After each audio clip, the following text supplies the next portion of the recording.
Ah, there you guys are.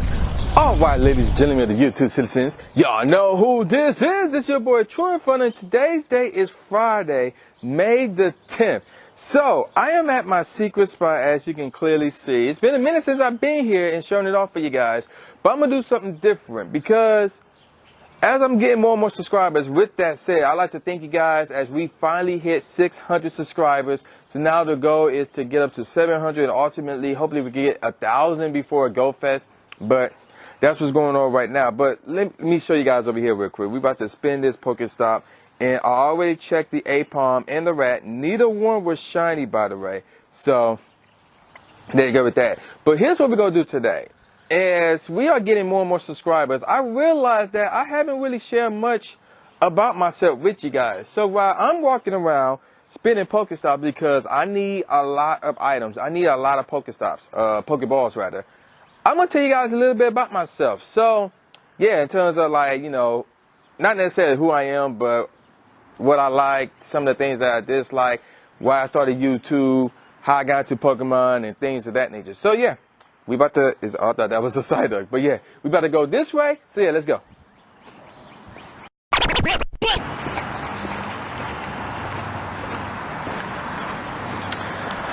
All right, so let me spin this Pokestop real quick and then I can explain to you guys exactly, you know, how I came to be. So I was born and raised and currently live in the city of Detroit, Michigan, obviously in the United States. And I was born on August the 18th. Now in terms of the year and how old I am, that's classified. But if you want to guess, you can leave your guesses in the comment section below in terms of how old I am. I would never reveal that answer. But anywho, moving on from there, you know, I went to school, obviously, as we got an Apom right here. Let's see if it's shiny. And it's not shiny. I went to school, Temple of Faith Baptist School was my elementary school. Then I went to middle school, which is Lessinger Middle School. Then, of course, I went to CMA, which was my high school. Good times then. Then, of course, I went to college. The first college I went to was Schoolcraft College, and that's where I got my associates in computer graphics technology, and I got a certificate in music technology. So there you go right there. Some of the images and the logos that I made and all these special effects on my videos came from that. And, of course, the music background was right there as well. And then after that, I went to a second college because I wanted a bachelor's, as this Apon kicked out. I wanted a bachelor's in computer graphics. So I went to Mary Grove College and I got a Bachelor of Arts in graphic design. And at that time, the reception was going on. So it was not only hard to find a job back then, but it was hard to find a graphic design job or a web design job in the state of Michigan. Why won't you stay in the ball? It was hard to find that type of job here in this state. So knowing that, you know, in this field they was going more towards coding, I decided to go back to college and I got an associate's degree in web development from Baker College down in Allen Park. So in terms of my job, speaking of which, my first ever job was Radio Shack, which is now out of business. The majority of my jobs has been retail, so that's my first ever job. That's out of business. Next up was Stephen Barry's, which is also out of business. And at the same time, I was working at Ford Field, where the Detroit Lions play for one season. And even though, obviously, they're still going, but some of you sports fans believe that the Detroit Lions should be out of business. That's another story for another day. Then after that, I got into Gamestop, and that's a company that will soon be going out of business. You get the pattern here. And then I started working for a telemarketing company called Dialogue Marketing, and I haven't heard a peep from them, so it would not surprise me at all if they went out of business. But yeah, you get the point. Then after that, I was working for Mesmer Incorporated, and that's still going strong, but the location where I was at is out of business. And then after that, while I was attending Baker College, which is in Allen Park, which is going out of business, by the way, I was doing work study at the cafe, and from there, you know, another company picked that up, and I was under that company, and now I work in IT. So it's all worked out pretty good for me. So that's pretty dope if I do say so myself. Let's get out of this. Let me transfer this Apon real quick. So there you have it. There's my educational background in terms of school and my professions and my work history, things of that nature. But yeah, we're going to keep it moving, catch some Pokemon, get some more Pokeballs and stuff like that. And I'm going to tell you a little bit more about me. So yeah, let's go.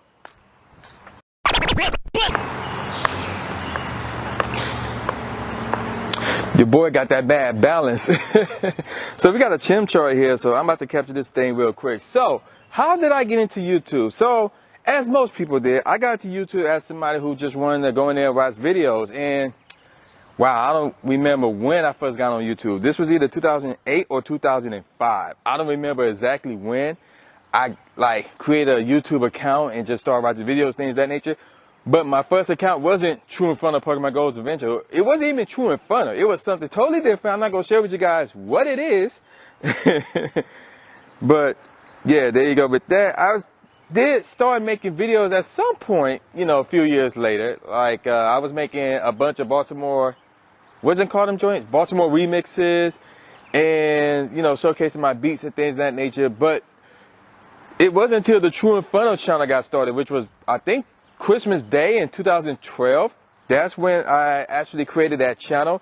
And, you know, it's up to this day and it's still active. Not as active as this one, but it's still active nevertheless. So on that channel, that's when I was doing game commentaries. I was doing beat making videos. I was reviewing old albums that was like 10 years old or older. And I was doing Let's Plays and things of that nature. And at one point in time, I had some Pokemon Go content on there as well, which I call True Blogs. Now, what led me to create this channel, if I was showing Pokemon Go content on another channel, was Hybrid Mongoose. Shout out to Hybrid Mongoose. He suggested that I created a Pokemon Go only channel, so people who just want the Pokemon Go content won't have to deal with my other content. So I did that, and here we are. So I created this channel March of 2017, and here we are. So that's basically how I got into YouTube. Now, some of the YouTubers that I follow over the years, outside of the Pokemon Go community, was Myra Entertainment, Chris Smooth, FD Chick, Jaina, Claymores, and then of course I got into Epic Mealtime.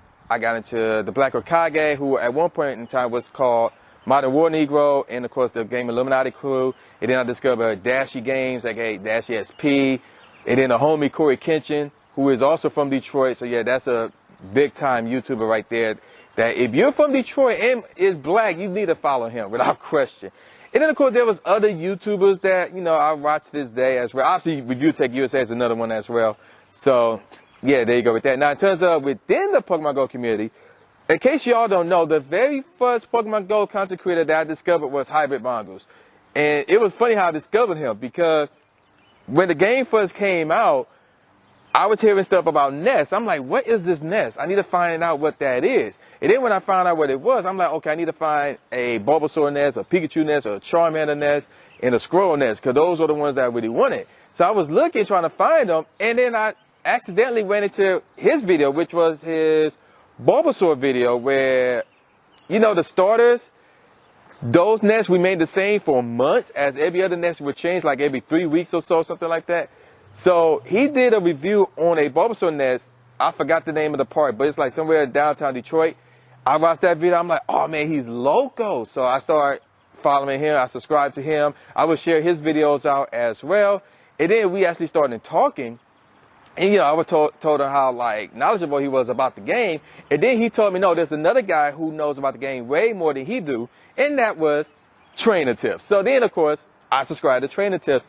And the first video I saw of his was when he introduced the Cipro app. I think it was the app or the website. No, it wasn't the app. The app wasn't existed yet. So it was the website. And then, of course, you can, like, submit your nest and things like that in there.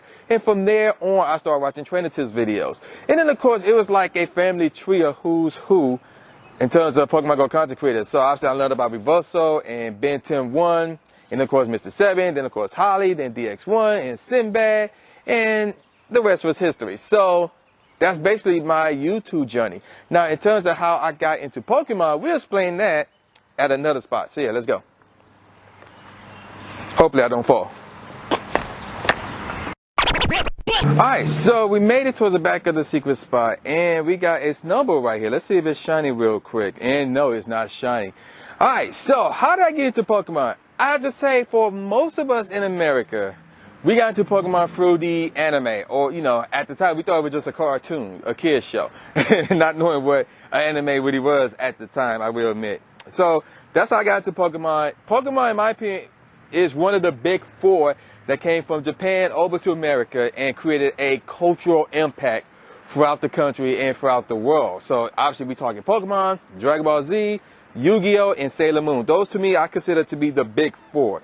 And obviously I was a fan of all four of them. Yes, even Sailor Moon, don't judge me. But yeah, so obviously it was the anime that got me going. So I watched all the episodes.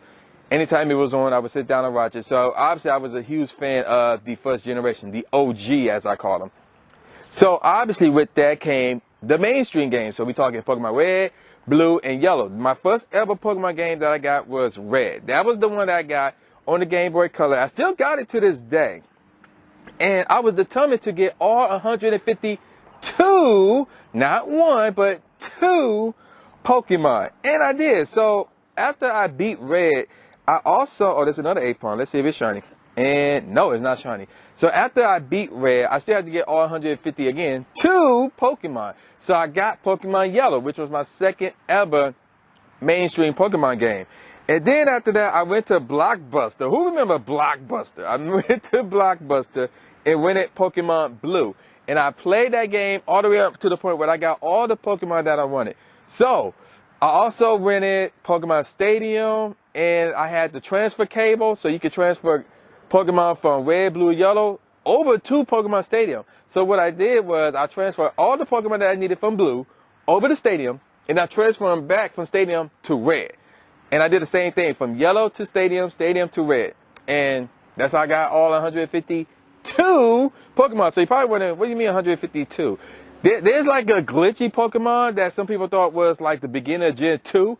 So that's the one I'm talking about. I got that thing as well. So yeah, there you go with that. So that's how I got into Pokemon. But then after that, I still watched the show, but in terms of the mainstream games, and of course I played Pokemon Snap as well on the Nintendo 64. But in terms of the mainstream games, I kind of stopped playing them.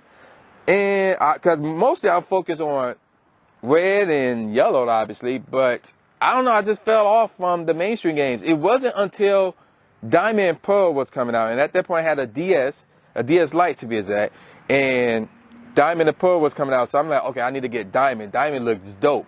So I got Diamond, and that's how I got back into the mainstream game. So I played Diamond. I think I played Pearl as well.